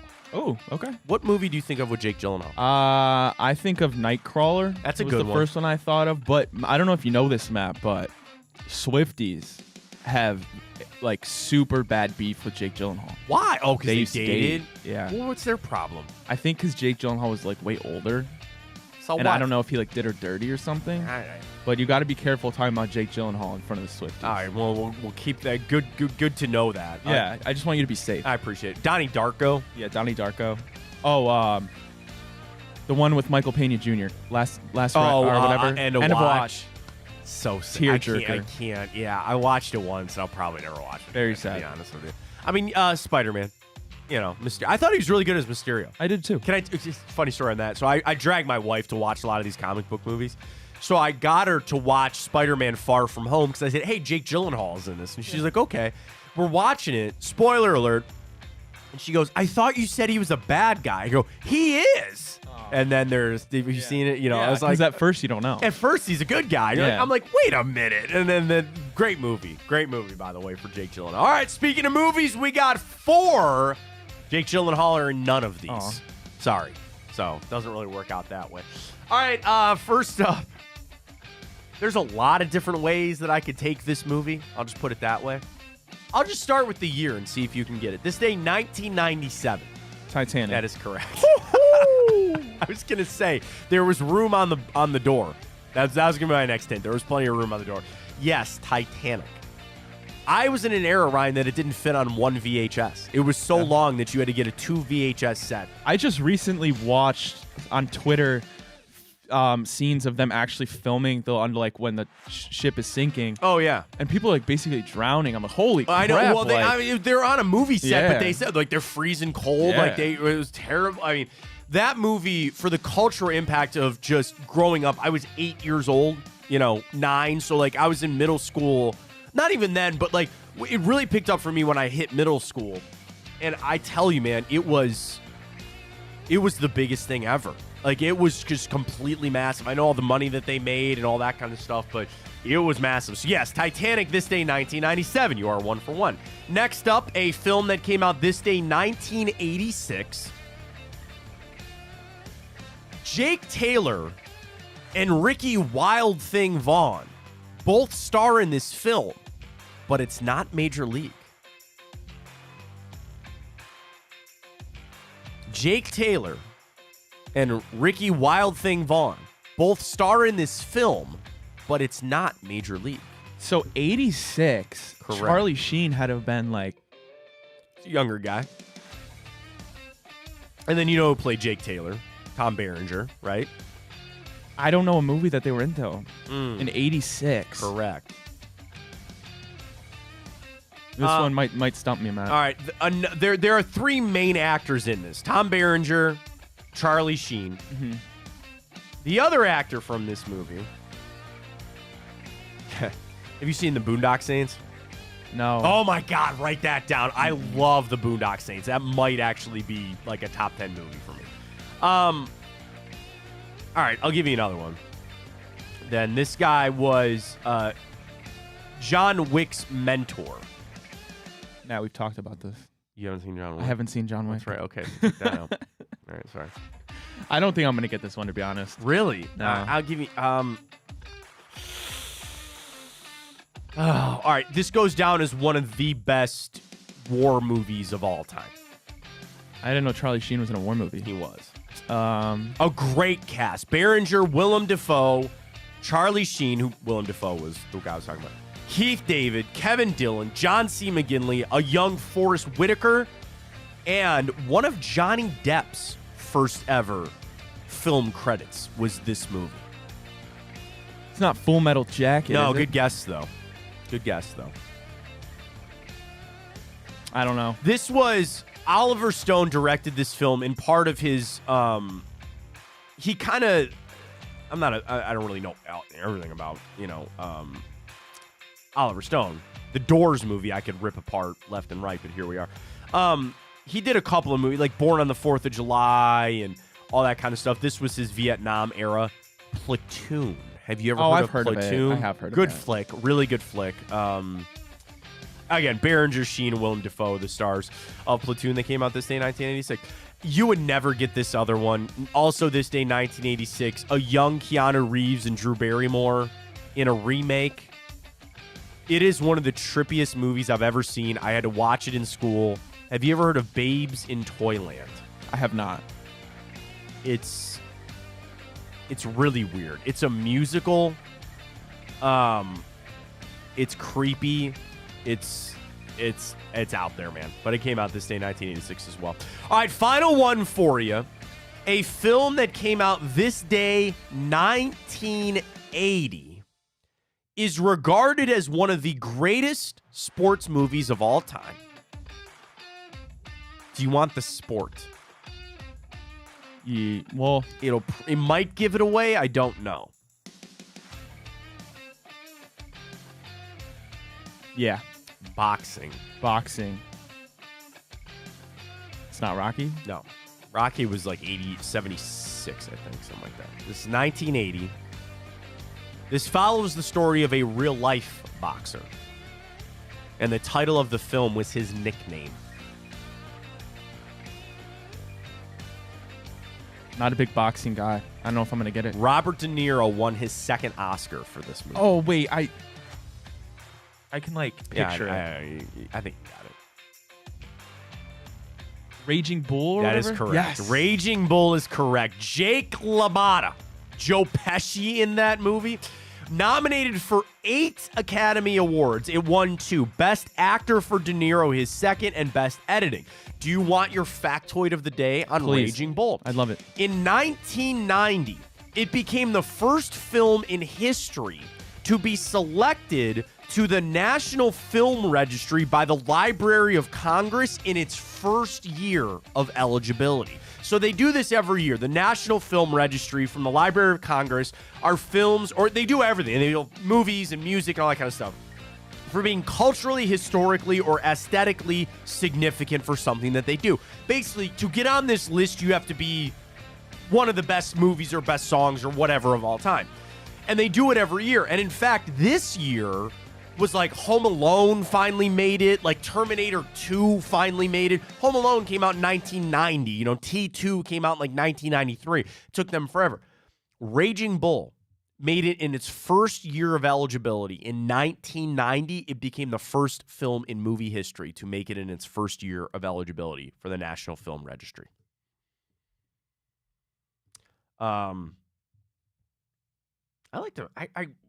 We should run through that list one day. That'd be cool. It's a long list. Year of induction. This year, 12 Years a Slave, 12 Feet of Stardom, Ambrosia. Oh, Apollo 13 was the other one that I saw that made it this year. Home Alone, Lady and the Tramp all made it this year. They had a lot this year. Terminator 2, I mentioned. They're in. But yeah, so congratulations to Raging Bull. There's your little factoid for the day. Let's head back to the NFL real quick. I did want to get to this. Power rankings and the best thing that the Browns do better than anybody in the NFL. So we start ESPN number 1. San Francisco stays there. Of course, there's no question on that. Baltimore goes up from 3 to 2. The best thing that they do better than anybody, run the football. They're the number 1 team in rushing in the NFL. Number 3, Dallas. They fall from 2 to 3. Number 4 is Miami. Number 5 is Philadelphia. They fall from 4 to 5. Detroit is 6. Kansas City 7. Buffalo 8. And the Cleveland Browns stay at number 9, stagnant for the week. They are number 1 at forcing 3-and-outs. Cleveland has forced more 3-and-outs than any other defense in the NFL with 55. They also lead the league with a whopping 34% 3-and-out rate. No other defense is even above 28%. In Sunday's comeback win over the Bears, the Browns forced 8 3-and-outs. That was a major reason why Cleveland was able to give its offense a chance to rally from double-digit deficit in the fourth quarter to get the 20-17 win. What a great stat that is. Shout out to Jake Trotter who put that in there for number 9, Cleveland Browns. Real quick, 9. Fair? Detroit, Buffalo, Kansas City, Philly, Miami, all the teams ahead. You think that's fair? I think Buffalo and Detroit? I think we're better than Buffalo, Detroit, and Kansas City. Okay, well, up to 6 there then for the Cleveland Browns. With the offense finding its way and struggling, that is, what a great stat that is. You lead the league in 3-and-outs. That's what you got to do. Give that ball back to the offense as much as you can so they can have as many cracks at the end zone as they can get. All right, let's wrap it up with our 2 for Tuesdays. First up, do you believe Kevin Stefanski is the front runner for Coach of the Year? 75-25. People say yes, Ryan. All right. Joe tweets, I don't think he is, but he should be. Great Scott on Twitter says, Coach of the Year is going to be Dan Campbell or D'Amico Ryans. Those are the 2 favorites I think we did. Alex tweets, he won it once. There are other worthy candidates. I can't see him getting it again. And as I mentioned earlier, Buck Zip said he's going to go with Ryan on that one. Not you, but D'Amico Ryans. And then is Die Hard a Christmas movie? 65-35. People say yes. So we got to go with the people and say yes that it is. Well, speaking of movies, Ryan, let's get to it. Our big play bracket of the week. The best holiday movie of all time. Number 1, Home Alone takes it down. Christmas Vacation, very deservingly so, taking it down for Group 2. Ryan, please announce Groups 3 and 4. Yeah, not really close, Matt. They're Group 1 and Group 2. Two runaways. I think they're the heavyweights in this. Group 3, number 1 seed Elf, Matt. That's going to be very hard to beat, but Very that's much so. Against The Grinch, Love Actually, and The Year Without a Santa Claus. And then you move to Group 4, the number 1 seed, of course, the classic Christmas Story, there with Miracle on 34th Street, Scrooged, and The Muppets Christmas Carol. Christmas Story's a little overrated. Sorry, it's just they're 24 hours. Yeah, we've all seen it. Yes, it was based in Cleveland, which I appreciate. Yes, he says it's fudge. He loses the lug nuts, all that. It's not a bad movie. I just don't think it needs to be on a 24-hour loop. I agree. Christmas Vacation, way better. So wait, Elf? What about Elf? Did that lose? No, that's in Group 3. Oh, I'm sorry. I missed that. That's the number 1 seed. That's the number 1 seed. That's what I thought. I was like, wait a minute. I feel like Elf, because you ask yourself the movies you got to watch. Christmas Vacation, Home Alone, Elf are the 3 for us. Elf is a great movie, but people are obsessed with it. I don't know why. It's good, but well, and I got to appreciate Will Ferrell. He turned down like $20 million to not make a second. I appreciate that. Like, stop remaking all these movies. I mean, we don't, unfortunately, talk a lot of movies on the show. There's big news in the Marvel world. They're moving on from Jonathan Majors, like, deservingly so. But now they're like, oh, we'll just bring Tony Stark back. Marvel's down the hole. Okay. They're in trouble. Down the hole. They've been down the hole. Now's the time for DC to step up. Yes. Come on. DC's got to do something big. I could... Go ahead. We got a couple minutes. I'm just saying, That's if fine. they could do a DC universe, but they won't because you can't make movies higher than PG-13 or else you're not going to get a good revenue like all the other superhero movies, which is dumb because if you made a DC universe like Stop Matt making Reeves, the universe. That's what I'm saying. Stop making the universe. Just make the movies like Matt Reeves did with the Batman. Just do that film would be incredible. Everybody's like, oh, you got to have Superman and Batman in the same movie. Just stop making them. People won't do it because if you make a movie rated higher than PG-13, you're going to lose money. I get that. I understand that, but it's frustrating. I think you can, the problem is that they want to make it easy, where that Henry Cavill was Superman, right? And you knew that this person was Batman. So it gets conflicted. We're like, wait, what's Robert Pattinson? They got hooked because you saw what Marvel did, the billions of dollars that Marvel made with all these different movies. So they strive to do that, when in reality, just keep making the movies. People will go see them. DC's in a bad spot. I like that they turned it over to one person. I don't like that it's James Gunn. Yeah, I don't like some of the things that he's done. Yeah, no. He's going to get weird with it, and I don't like that.